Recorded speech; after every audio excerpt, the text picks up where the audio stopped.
2024 সাল 1 জানুয়ারি, নতুন বছর। প্রত্যেককে শুভেচ্ছা, অভিনন্দন, ভালোবাসা, প্রেমাঞ্জলি। এই যে 1 জানুয়ারি বলা হচ্ছে, কথাটি কিন্তু একজন দেবতার নাম অনুসারে। সুতরাং আমাদের যে বছরের শুরুটা সেটা কিন্তু একজন দেবতা। ইতিহাসে বলছে এটা রোমান দেবতার নাম, যার নাম ছিল জানুস, যেটা ল্যাটিন পরিভাষায় হচ্ছে দরজা। এই যে দরজা, দ্বার, দোয়ার, যেমন আমাদের হরদুয়ার, সংক্ষেপে বলি হরিদুয়ার, মানে হরিদ্বার যেটাকে বলে, হরিদ্বার বাংলা পরিভাষায়। তো এই যে দরজা কথাটি এসছে, এটা কিন্তু একটা আমাদের যৌগিক পরিভাষায় মারাত্মক একটা কথা, সেটা হচ্ছে ওপেনিং। এই যে ওপেনিং যে স্থানটি, এটা একমাত্র ইড়া এবং পিঙ্গলা খুলে গেলে সুষুম্না নাড়ি খুলে যায়, এটাকে ওপেনিং বলা হয়। এ খুব সাংঘাতিক কথা।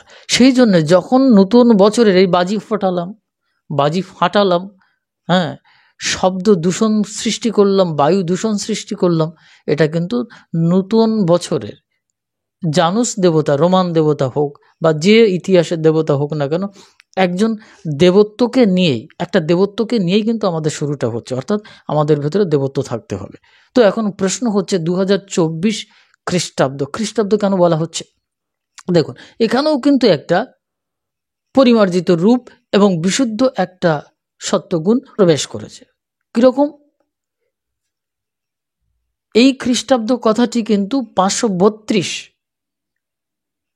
অব্দের দিকের কথা, যখন একজন খ্রিস্টান পাদ্রী যীশু খ্রিস্টের নাম অনুসারে গণনা শুরু করেন। এইভাবে খ্রিস্টাব্দ। মূলত আমরা যদি আরও পরিষ্কার ভাষায় ল্যাটিন পরিভাষা বা রোমের পরিভাষায় যদি আমরা যাই, তাহলে সেখানে কিন্তু পাচ্ছি অ্যানো ডোমিনি বলে একটা শব্দ, যার অর্থ হচ্ছে ঈশ্বরের বছর। এই অ্যানো ডোমিনি বা খ্রিস্টাব্দ এখান থেকেই এসছে। মূলত পক্ষে এটা যীশু খ্রিস্টের নাম অনুসারেই এটা এসেছে। কেন? অ্যানো ডোমিনি নস্ট্রি জেসু খ্রিস্টি, এই বাক্যাংশের অর্থ ভেঙে এসছে খ্রিস্টাব্দ, যার অর্থ হচ্ছে আমাদের ঈশ্বর যীশু খ্রিস্টের বছর।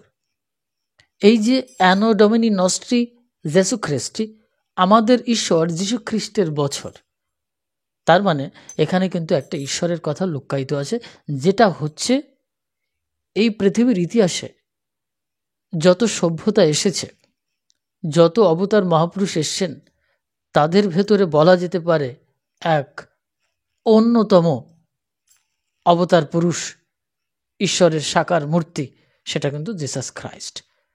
তার নাম অনুসারে এই আজকের কিন্তু খ্রিস্টাব্দ, যেটা 532 খ্রিস্টাব্দে একজন পাদ্রী, খ্রিস্টান পাদ্রী এটাকে সূচনা করেছিলেন। পরবর্তীকালে আরও পরিমার্জিত হতে হতে হতে হতে প্রায় 1582 সালের দিকে রোমের পোপ, যিনি গ্রেগরি জ্যোতির্বিদগণের সঙ্গে পরামর্শ করে এটাকে আরও পরিমার্জন করে নিয়ে আসেন, যেটার নামই হচ্ছে অ্যাকচুয়ালি গ্রেগরিয়ান ক্যালেন্ডার, যেটা বর্তমান ইংরেজি সন। এইভাবে পরিমার্জিত হতে হতে আজকে খ্রিস্টাব্দ ইংরেজি সাল বলা হচ্ছে, মূলত কিন্তু ইংরেজি সাল নয়। ঠিক আছে? তো আজকের এই খ্রিস্টাব্দ 1 জানুয়ারি একজন দেবতা, রোমানদের দেবতার নাম, এই দেবতাকেই দিয়ে শুরু হচ্ছে। এবং রোমান দেবতা কথা বলার সঙ্গে সঙ্গে কিন্তু আসছে রোমান সংখ্যা। পূর্বে কিন্তু রোমান সংখ্যায় লেখা হতো, যেমন আজও অনেক দেয়াল ঘড়িতে কিন্তু রোমান সংখ্যা দেখতে পাওয়া যায়, কিন্তু আমরা ম্যাক্সিমাম 30 পর্যন্ত লিখতে পারি, মানে 3x।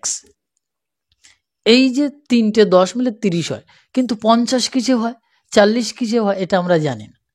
এরপরে 1000 কিসে হয়, যেমন 50 সংখ্যা, রোমান সংখ্যা যেটা হয় এল আকৃতির। কেন এইভাবে আসলো এই সংখ্যাগুলো? আমাদের ভারতীয় সিদ্ধান্তে যে সভ্যতায় প্রথম কিন্তু দশমিক আসে, যে দশমিক বা শূন্য ছাড়া কিন্তু সংখ্যাতত্ত্ব পরিপূর্ণ ছিল না। এই হচ্ছে প্রাচীন বৈদিক সিদ্ধান্তের সবথেকে উচ্চতম আবিষ্কার, উচ্চকোটি আবিষ্কার। পরবর্তীকালে যারা আবিষ্কার করেছেন সংখ্যাতত্ত্বের পরে, কিন্তু এটা বৈদিক শূন্যতত্ত্ব থেকে এসেছে।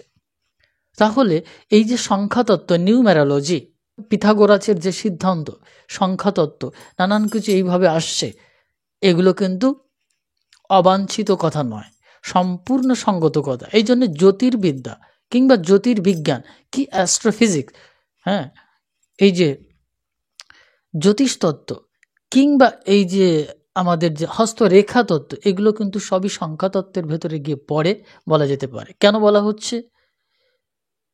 কারণ হচ্ছে এই যে সাল গণনা হচ্ছে, এর পেছনের অতীত যদি আমরা ঘাটাঘাটি করি, সেখানে দেখতে পারবো কি যে চন্দ্রের অবস্থানের উপরে দাঁড়িয়ে কিন্তু এই গণনা করা হতো প্রাচীনকালে। পরবর্তীকালে সৌর গণনা, সৌর গণনাটা খুব টাফ ছিল। বর্তমান যেটা 365 দিন পৃথিবী সূর্যকে পরিক্রমা করতে সময় লাগিয়ে দেয়, 365 দিন 0.25 সামথিং এইরকম আর কি।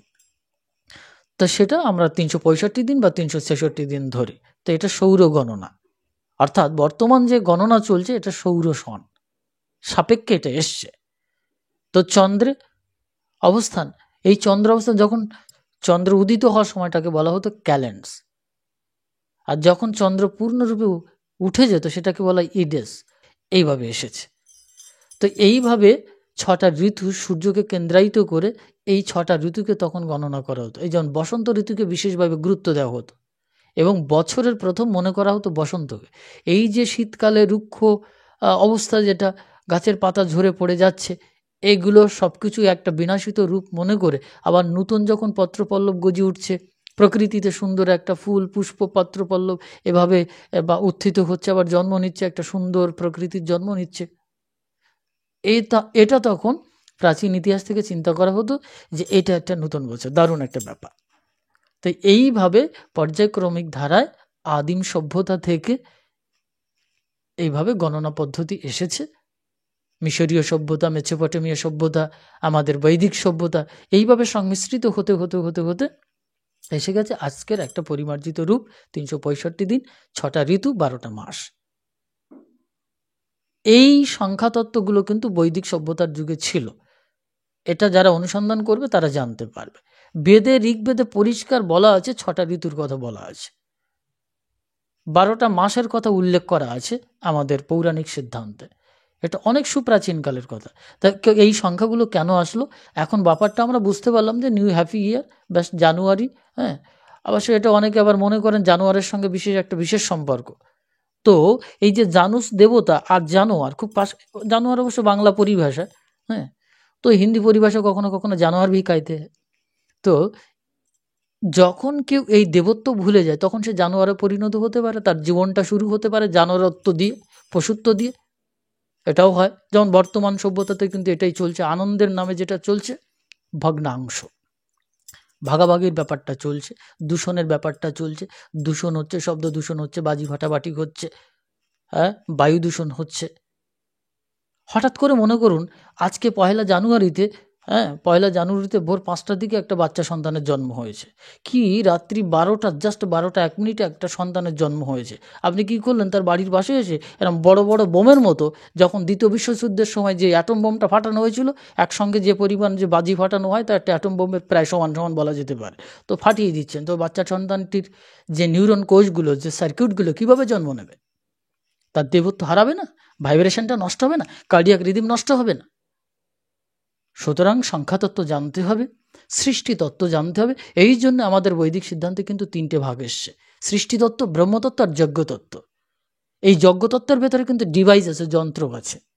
মজার ব্যাপার এখানে এই যন্ত্রতত্ত্ব আঁকা হচ্ছে, আমি একটু পরেই যাচ্ছি। এই জন্য সৃষ্টিতত্ত্ব, এই সৃষ্টিতত্ত্বের ভেতরে কিন্তু আবার আছে সংখ্যাতত্ত্ব সংমিশ্রিত আছে। তো এই জন্য আমাদের যে নিউমেরোলজি, আমি সেই সাপেক্ষে কথা বলবো না, আমি আমার সঙ্গত অনুভূতি অনুসারে কথা বলছি। সেটা হচ্ছে, দেখুন যে সৃষ্টিতত্ত্বের আরেকটা হচ্ছে ব্রহ্মতত্ত্ব, আরেকটা হচ্ছে যজ্ঞতত্ত্ব।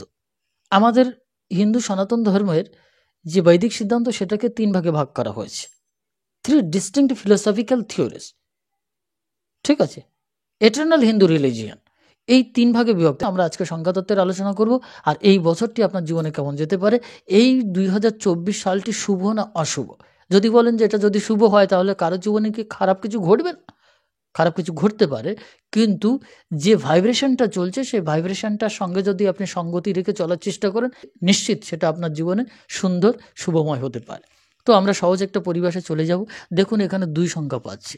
যদি আমরা এখানে রোমান সংখ্যায় লিখি তাহলে এটা পাই। এটা আছে শূন্য তত্ত্ব।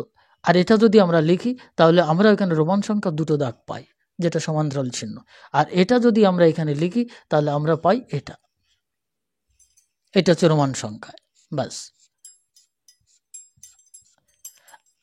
এই রোমান সংখ্যা। দেখুন আমরা এখানটা আলোচনার পূর্বে আমরা বৈদিক সিদ্ধান্ত অনুসারে আমরা একটা দিক আলোচনা করব, যৌগিক সিদ্ধান্ত অনুসারে আলোচনা করব। আমরা একটা অন্য পর্যায়ে এবার আলোচনা করব, সেটা হচ্ছে দেখুন এটা 2 আছে, এটা 2 আছে, আর এটা 4 আছে, প্লাস 4 কত হলো? 2 2 4 আর 4 8। এই আমি 8 বাংলায় লিখলাম। এই 8 সংখ্যাটি হচ্ছে জড়া প্রকৃতি তত্ত্ব।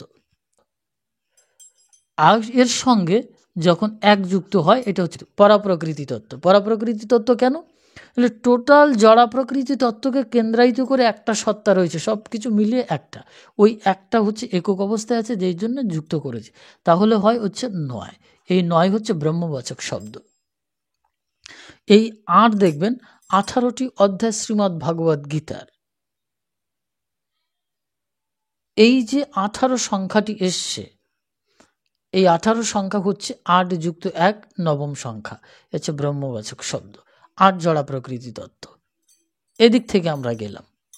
এবার যদি আমরা এটাকে যদি না ধরে, আমরা এটাকে না ধরে প্লাস 0 করে দিই, কারণ আমরা শূন্যটাকে ধরব। যখন 0 ধরি তাহলে কত হয়? 8 যুক্ত 0 হয় কত? 8ই থাকে। যদি 8-এর সাথে এইটাকে গুণ সম্পর্ক করেন তাহলে কত হয়? 0 হয়। তার মানে যদি এই টোটালটা 8 জড়া প্রকৃতিতেই থাকবে, যদি গুণ আকারে চলে যায়, অর্থাৎ গুণের দৃষ্টিকোণ থেকে জড়া প্রকৃতির ভিতরে যখনই আমরা গুণকে বিচার করতে শুরু করব, গুণ কীরকম? জলের ভেতরে 2টো উপাদান আছে মনে করুন, সেটা হচ্ছে অক্সিজেন এবং হাইড্রোজেন।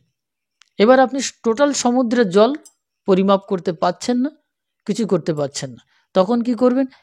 1 গণ্ডূষ বা একটা পাত্রে সামান্য জল নিয়ে আপনি সেটা পর্যবেক্ষণ শুরু করলেন। তো ওই জলের ভেতরে যে গুণগুলো আছে, সমুদ্রের জলের ভেতরে সেই সমগ্র গুণটাই আছে।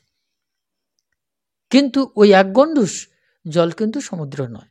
কিন্তু যখন গুণ আকারে বিচার করা হয় তখন কিন্তু ওই টোটাল সমুদ্রের জলের ভেতরে যে গুণ আছে, এই 1 মুষ্টি বা 1 গণ্ডূষ জলের ভেতরে কিন্তু সেই গুণটি আছে। সুতরাং গুণিতক হিসেবে যখন দেখা হবে তখন কিন্তু কি হবে?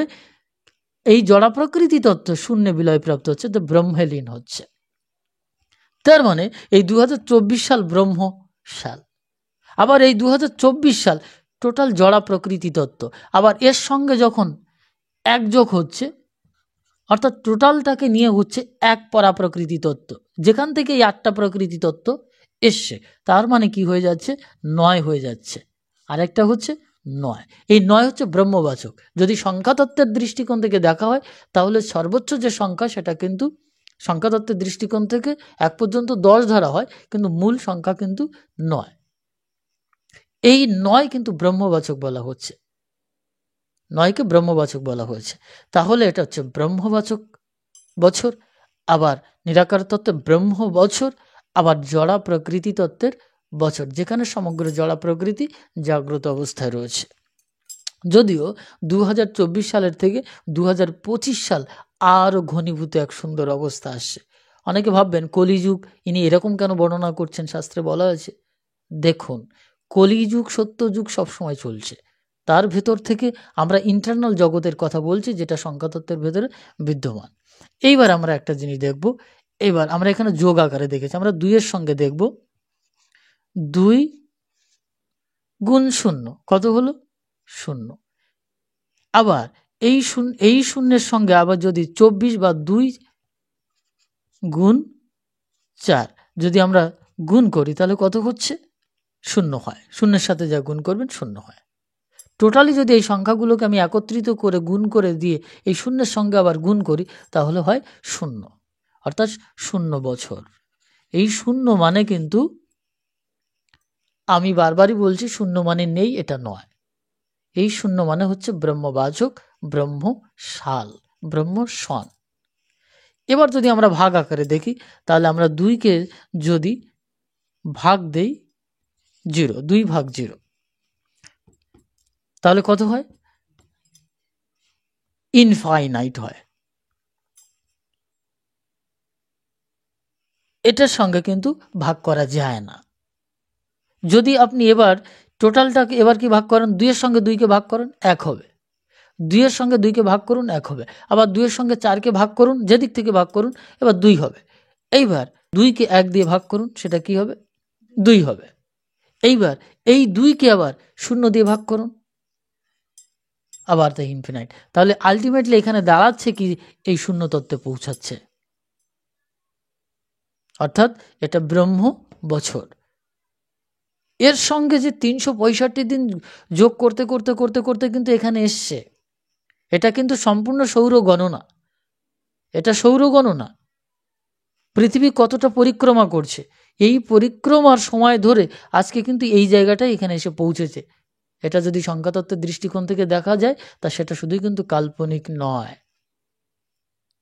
তার মানে আমাদের প্রতিটা অবস্থার ভেতরে কিন্তু এই শূন্য তত্ত্ব বিরাজ করছে। আমরা কিন্তু ব্রহ্মের লীন অবস্থায় আছি। এটাকে আমরা বলবো ব্রহ্মলীন বছর।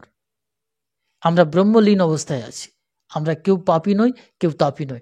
শুধু একটা জিনিস ভাবতে হবে যে আমার চেতন সত্তা কোন অবস্থানে আছে, আপনি সেদিকে নোটিস করুন। এখন এমন একটা যুগ এসেছে, এমন একটা সময় এসেছে, জানেন কি না, আগামীতে আরও এক অপূর্ব সময় আসতে চলেছে যেখানে আপনাকে কিছুই করতে হবে না। আপনি শুধু স্রোতে যেমন লাফিয়ে পড়েন, নদীতে লাফিয়ে পড়েন, ভেসে চলে যান। আপনাকে শুধু ভেসে যেতে হবে, আপনাকে একটা লাফ দিতে হবে। এইটুকু যে সীমাটা, এইটুকু যে সময়টা, এইটুকু যে ভাবটা, এইখানটায় আপনাকে আসতেই হবে। আপনার এখন দায়িত্ব হচ্ছে আমার ভেতরের সমস্ত বস্তুকে লক্ষ্য করা। আপনি যখন কোনো বস্তুকে লক্ষ্য করেন তখন সেই বস্তুর ভেতরের শক্তিকে আপনি প্রাপ্ত হন। এই জন্যে যখন আপনি শূন্য তত্ত্বে, এই ব্রহ্মতত্ত্বে, এই সংখ্যাতত্ত্বের উপরে দৃষ্টি নিক্ষেপ করুন, তখন আপনার ভেতরে এটা অবজার্ভ হতে শুরু করবে, এটা কালেকশন হতে শুরু করবে। একটা সময় আপনি লীন প্রাপ্ত হন। কোথায়? আপনার প্রবৃত্তির সব কিছু, অহংকার, কাম, ক্রোধ আদি বিনষ্ট হয়ে গিয়ে আপনি সৃষ্টি করেন নিজের ভেতরে এক অসীম তত্ত্ব, যার নাম শূন্য তত্ত্ব, ব্রহ্ম বছর। এই জন্যে 2024 খ্রিস্টাব্দ, যীশু খ্রিস্টের নাম অনুসারে এর ভেতরে এক দেবত্ব লুকায়িত রয়েছে। আবার 1 জানুয়ারি যেখানে রোমান দেবতার একজন দেবতার নাম লুকায়িত রয়েছে। সুতরাং এটা কিন্তু দেবতার মাস এবং দেবতাদের বছর। সুতরাং আমরা যদি এই সংখ্যাতত্ত্বের দৃষ্টিকোণ থেকে দেখি ভেঙে, সেখানেও কিন্তু আমরা পাচ্ছি পরাপ্রকৃতি তত্ত্ব এবং কমপ্লিট জড়া প্রকৃতি তত্ত্ব এবং ব্রহ্মতত্ত্ব, যেখানে আমরা ব্রহ্ম থেকে এসেছি, আমরা ব্রহ্মে বাস করি এবং ব্রহ্মে লীন হতে হয়। এই জন্য বলছে শাস্ত্রে, আনন্দ ব্রহ্মেতি ব্যাজনাৎ। আনন্দ থেকে সৃষ্টি হয়েছে, আনন্দে বাস করে এবং আনন্দে ফিরে যেতে হয়। এই হচ্ছে সনাতন বৈদিক সিদ্ধান্তের নিগূঢ়তম রহস্য। আর ভেদাভেদ নয়, আর মারামারি নয়, আর কাটাকাটি নয়। শুধু এখন সময় এসেছে একটু ভাবনার। একটু ভাবনার স্রোতে ডুব দিলেই আমরা কিন্তু মহাভাবের জগতে যেতে পারবো, অর্থাৎ প্রেমের সৃষ্টি করতে পারবো। আমরা সবাই একে অপরের সঙ্গে কি করতে পারবো? প্রেম আলিঙ্গন করতে পারবো। এই যে একটা কথা বলা হচ্ছে না যে নিন্দনীয় মৃত্যুকে আলিঙ্গন করছে, কালকে বলছিলাম একটা কথা, হ্যাঁ, নিন্দনীয় মৃত্যুকে আলিঙ্গন করছে। এই হাতের রেখাটি যদি এইখান থেকে মণিবন্ধ থেকে শুরু করে এটা ডিরেক্ট উঠে গিয়ে শনিকে ভেদ করে এই প্রথম এই তৃতীয় পর্বে এসে, অর্থাৎ নিচের পর্বে এসে উপস্থিত হয়, তখন সে ব্যক্তি নিন্দনীয় মৃত্যুকে আলিঙ্গন করে। আর যখন এইখানে যায় তখন হঠাৎ করে সে ধনবান হয়, সৌভাগ্যশালী হয়। এগুলোকে ক্রস করে এই প্রথম পর্বে উপস্থিত হচ্ছে। এরপরে যদি আরও উত্থিত হয়ে উঠে যেতে পারে, এরপরেও কিন্তু আবার রেখা আছে, জানেন কিনা? সরল রেখা আপনি কতটুকু দেখতে পারেন? সরল রেখা বর্তমান আপনি পৃথিবীর ভূপৃষ্ঠ পর্যন্ত দেখতে পারেন। তারপরে রেখা উঠে গেছে, হয়তো আপনি কয়েক কোটি কিলোমিটার দেখতে পারেন, তারপরে কিন্তু আর সরল রেখা দেখতে পারেন না, কারণ সরল রেখা কিন্তু ইনফিনাইট। তেমনি আমাদের যে ভাগ্য রেখা, আমাদের যে কর্মরেখা, এই যে কর্মরেখা বা ভাগ্যরেখা, অ্যাকচুয়ালি ভাগ্যরেখা কিন্তু কর্মরেখা। এইটাকে কেন্দ্রায়িত করে এই শনি ভেদ করে আস্তে আস্তে আস্তে আস্তে আস্তে প্রথম পর্ব ভেদ করে গেলে এবার শূন্য তত্ত্ব প্রবেশ করলো। যখন ভাগ্যরেখা শূন্য তত্ত্ব প্রবেশ করে, সেটা কোন জ্যোতিষ, কোন তান্ত্রিক, কি কোনো হস্তরেখাবিদ দেখতে পারবেন? ওটা দেখতে পারবেন একমাত্র সায়েন্টিস্ট, যিনি সাধক যোগী। ওখানে আপনাকে পৌঁছাতে হবে। এই জন্য বলছে যে আপনার শুধু ভাবনায় ডুব দিতে হবে, দিলেই আপনি দেখবেন এই মৃত্যুকে অতিক্রম করে, মৃত্যু অতিক্রম করে সৌভাগ্য নিজ গুণ সম্পন্ন হচ্ছেন। এটাকে নিজ গুণ সম্পন্ন বলা হয় এই স্থানটা। তারপরে হচ্ছে আপনি সৌভাগ্যশালী হচ্ছেন, হঠাৎ করে ধনবান, হঠাৎ একটা মহাকৃপা প্রাপ্তি হচ্ছে, নিয়তি বলছে। তারপরে এবার শূন্য অবস্থা, যেখানে আপনি অমৃতত্ব লাভ করছেন, যেখানে স্বয়ং পরম বোম তত্ত্ব লাভ করছেন। এটা আর একটা নাম হচ্ছে পরম বোম তত্ত্ব, পরম শিব তত্ত্ব। এটা হচ্ছে পরম বোম বছর, পরম বোম তত্ত্ব আপনাকে পৌঁছাতে হবে। আপনি সেখানে আছেন, অর্থাৎ শিবের শাল। পরিষ্কার শুদ্ধ কথা হচ্ছে শিবের শাল। আজকে যদি জিসাস ক্রাইস্টের কথা বলতে হয়, তাহলে একটা গোপন কথা বলছি, শুনুন। জিসাসের জীবনের ইতিহাসে বহু বছরের কোনো নাটক লেখা নেই, ওনার জীবনের কোনো বাস্তব নাটক কিন্তু লেখা নেই। তা সেখানে তার যে বিগত জীবনের কথা জানা যাচ্ছে, সেখানে কিন্তু আমাদের ঐতিহাসিক দৃষ্টিকোণ থেকে বা ভারতীয় যৌগিক সিদ্ধান্ত অনুসারে জানা যায় তিনি কিন্তু হিমালয়ে এসেছিলেন। সেখানে বিশেষ করে জ্ঞানগণ সিদ্ধাশ্রমের হাজার হাজার বয়সী যে সমস্ত মহাপুরুষ রয়েছেন, তাদের সাথে সাধনার একটা তার জীবন সীমা কেটেছে, যেখান থেকে তার পরিপূর্ণতা এসেছে। যেমন শ্রীকৃষ্ণ জীবদ্দশাতে তার পরিপূর্ণতা লাভ করেছিলেন, শ্রী রামচন্দ্র পরিপূর্ণতা লাভ করেছিলেন। এই বড় বড় যে সমস্ত মহাপুরুষ এসেছেন, তারা সাধনার দ্বারা অবতার হলেও তারা কিন্তু এই পরিপূর্ণতা লাভের প্রয়াস করেছিলেন।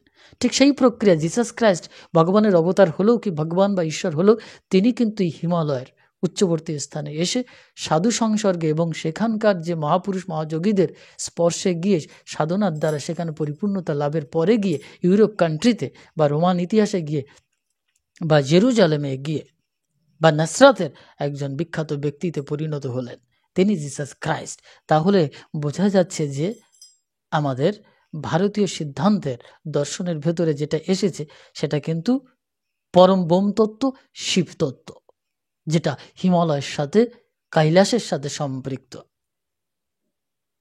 যেখানে মাধ্যাকর্ষণ শক্তি ভেদ করে আজও পৃথিবীর ইতিহাসে কিন্তু সেখানে দাঁড়িয়ে আছে। যেখানে সাধারণ মানুষের যে অভিযাত্রা, যারা পর্যটক, যারা পর্বতারোহী, তারা কিন্তু এইটাকে জয়লাভ করতে পারছে না। বুঝতে পারছেন তো? সেটাই হচ্ছে 0 পয়েন্ট। সেই পয়েন্টের সঙ্গে কিন্তু আমাদের প্রত্যেকের সম্পৃক্ততা রয়েছে। সুতরাং 2024 ভাইটাল পয়েন্ট। অবশ্য 2025-এর কথা পরে বলবো, যে 25টা হচ্ছে আরও ভাইটাল। অর্থাৎ আমরা যত দিন আগামীতে যাব বা যে দিনটি সামনে আসছে, সেটা কিন্তু কখনোই ভয়ানক নয়।